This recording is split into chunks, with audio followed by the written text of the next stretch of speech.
Hi, my name is Christina Francisco, 24 years old.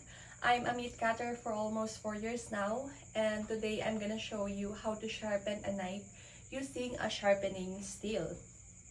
So what I always do is I position my steel like this for safety.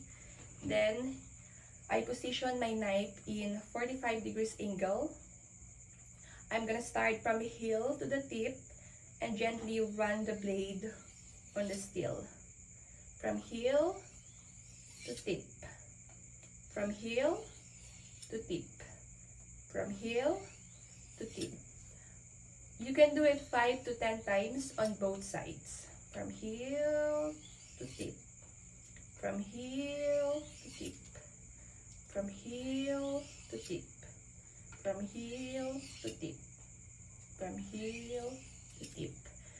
And always remember, it is important to run the blade of the knife gently on the steel so your blade won't be damaged. And that is how you sharpen a knife using a sharpening steel. Thank you.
Ten.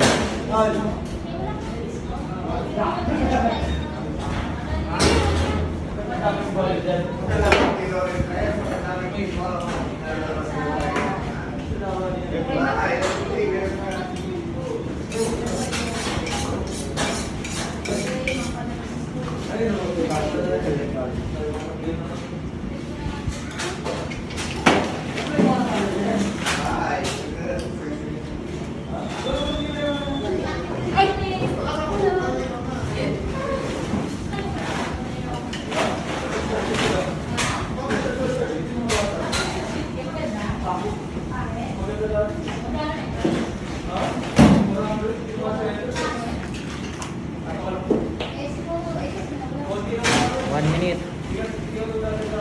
Konti na lang yan. Wala pa. Wala pa.